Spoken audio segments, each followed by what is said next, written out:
नमस्कार, स्वागत है आप सभी का हमारे इस यूट्यूब चैनल में। जैसा कि आपको पता होगा कि कुछ ही दिनों में एग्ज़ाम होने वाली है हम लोग की पीजीटी हिंदी की। सारे सब्जेक्ट के होंगे, पीजीटी जितने भी अप्लाई किए हैं सभी का एग्ज़ाम होने वाली हैं। कुछ ही महीनों के बाद होगी, तो समय अभी कम है सबके पास और समय को न गंवाते हुए समय का महत्व को समझना है सभी को, और समय का महत्व को समझते हुए हम लोग वस्तुनिष्ठ प्रश्न को प्रतिदिन करेंगे। जिससे क्या होगा, हम लोग का अभ्यास बढ़ती जाएगी और आने वाला एग्ज़ाम के लिए यही हम सभी के लिए उपयोगी सिद्ध होगी।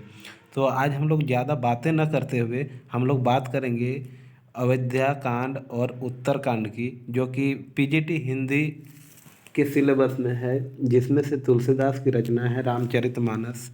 उसी से लिया गया है अयोध्या कांड और उत्तरकांड। तो उसी से हम लोग वस्तुनिष्ठ प्रश्न देखेंगे।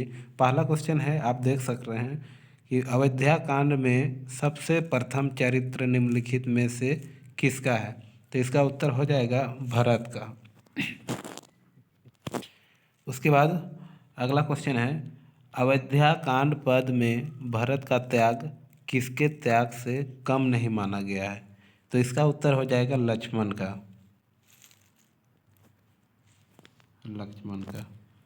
उसके बाद अगला क्वेश्चन है, रामचरितमानस में लक्ष्मण का चरित्र भाव कैसा है। तो रामचरितमानस में लक्ष्मण का चरित्र भाव कैसा है, सामान्य है। अगला प्रश्न, रामचरितमानस द्वारा लक्ष्मण में त्याग की भावना शक्ति के पौरस है, किंतु देवत्व की अपेक्षा मानवीय खाली जगह की प्रतिष्ठा क्या है। यानी 4 नंबर का क्वेश्चन क्या हो जाएगा, इसका आंसर हो जाएगा गुण। रामचरितमानस द्वारा लक्ष्मण में त्याग की भावना शक्ति के पौरुष है, किंतु देवत्व की अपेक्षा मानवीय गुण की प्रतिष्ठा क्या है। अगला प्रश्न है 5वां नंबर, अयोध्या कांड की विशेषताओं को कितने भागों में बांटा गया है। तो अयोध्या कांडों की विशेषताओं को 5 भागों में बांटा गया है। तो इसका हम लोग विस्तार पूर्वक पढ़ेंगे कभी अगले वीडियो में। उसके बाद है 6ठा क्वेश्चन, सामाजिक और पारिवारिक जीवन का सर्वश्रेष्ठ चित्र किसमें किया गया है, मतलब किसमें है। तो इसका उत्तर हो जाएगा अयोध्या कांड में। अगर आप अयोध्या कांड को अच्छे से पढ़े हैं तो आपको पता होगा। उसके बाद अगला प्रश्न 7, प्रश्न संख्या 7, निम्नलिखित में से कहाँ के प्रजा लोकप्रिय राम के कारण अपना सब कुछ छोड़ देने को प्रस्तुति करता है। तो इसका उत्तर हो जाएगा अयोध्या के।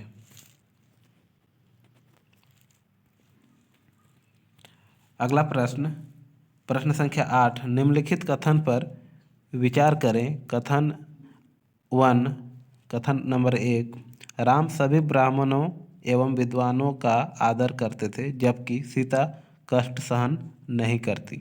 ये तो गलत है। कथन 2, राम एक ही विद्वानों का आदर करते थे, जबकि सीता जी अपनी सास की सेवा नहीं करती थी। यानी राम, पहला कथन को आप अच्छे से देखेंगे तो राम सभी ब्राह्मणों एवं विद्वानों का आदर करते थे, ये सही है, जबकि सीता कष्ट सहन नहीं करती थी। कथन, इसमें कथन 1 ही सही है, कथन 1 सही है। जो 1 नंबर देख रहे हैं आप, यही सही है। उसके बाद निम्नलिखित में से कौन सी कृति तुलसीदास की काव्य सौष्ठव की दृष्टि से भी उच्च कोटि का महाकाव्य है। तो इसका उत्तर हो जाएगा रामचरितमानस।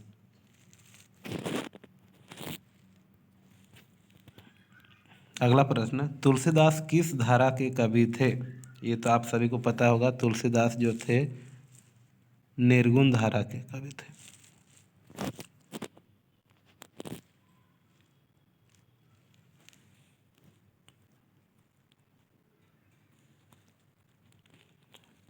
अगला प्रश्न, जग जयु राम राम जपु जेहि, भरत सरिस को राम सनहि। यह पंक्ति किसने लिखी है। तो इसका उत्तर हो जाएगा, इसका उत्तर अच्छा 11 नंबर हम लोग देखने थे। गोस्वामी तुलसीदास किस शक्ति की उपासना की थी? ऐसे तो इसकी धारा देखा जाए तो ये निर्गुण धारा के थे, लेकिन इनकी जो शक्ति की उपासना की थी ये, तो ये सगुण धारा के, सगुण उपासना के थे। इसके बाद प्रश्न संख्या 12, जग जयु राम राम जपु जेहि भरत सरिस को राम सनेहि। यह पंक्ति किसने लिखी है? इसका उत्तर हो जाएगा तुलसीदास।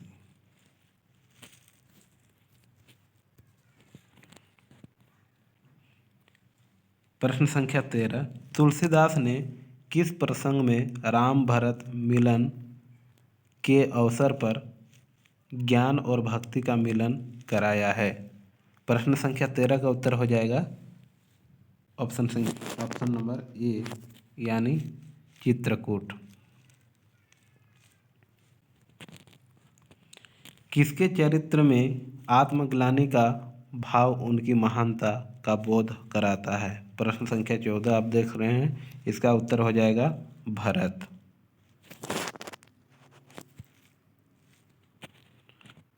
अगला प्रश्न, तुलसीदास द्वारा रचित कवितावली किस भाषा की रचना है?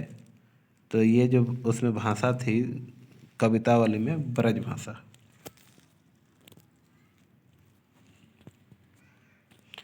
प्रश्न संख्या 16, तुलसीदास की वह कृति जिसमें वीर गाथा कालीन चारण पद्धति का अनुसरण हुआ और जिसमें कवित्व, छप्पय, सवैये आदि के माध्यम से राम कथा को प्रस्तुत किया गया है?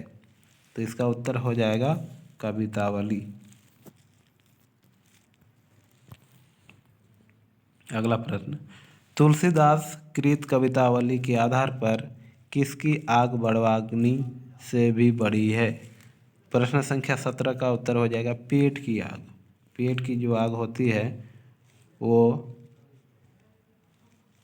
क्या है? आग बड़वाग्नि से भी बड़ी है, पेट की आग।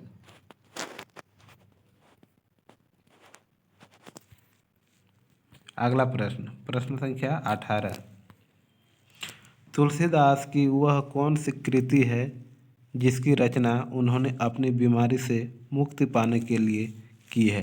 तो इसका उत्तर हो जाएगा हनुमान बाहुक।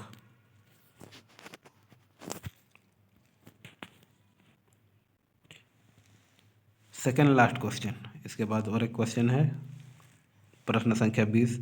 प्रश्न संख्या 19 को पहले देखते हैं। गोरख जगायो जोग भक्ति भगायो लोग, कलिवर्णन उक्त पंक्ति किसने कही है? इसका उत्तर हो जाएगा तुलसीदास ने।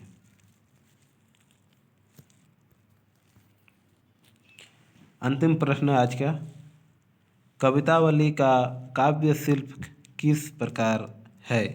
इसका उत्तर हो जाएगा मुक्तक। इस प्रकार आज हम लोग 20 प्रश्न का हल कर लिए। उम्मीद करते हैं कि आपको ये वीडियो अच्छी लगी होगी, और इस प्रकार की वीडियो पाने के लिए हमारे इस यूट्यूब चैनल को सब्सक्राइब करके रखें। और अभी कंटिन्यू हम लोग 1 महीना लगातार, अभी जब तक एग्ज़ाम नहीं होती है हम लोग को, पीजीटी की जब तक परीक्षा नहीं होती तब तक डेली कम से कम 10, 20, 50 जितना हो सकेगा हम लोग वस्तुनिष्ठ प्रश्नों का हल करेंगे, जिसमें आप लोगों का सहयोग ही हमारा विचार है कि आप लोगों का सहयोग रहे, जिसमें से हम सब अपने लक्ष्य को प्राप्त करने में काबिलियत समझे अपने आप को, और किसी न किसी प्रकार से हम लोग अपना लक्ष्य को पूरा कर सकें। इसके लिए रात दिन एक करना होगा, समय के महत्व को समझना होगा, तभी हम सफल हो सकते हैं। Thank you, best of luck, सभी का उज्जवल भविष्य की कामना करते हैं। Thank you.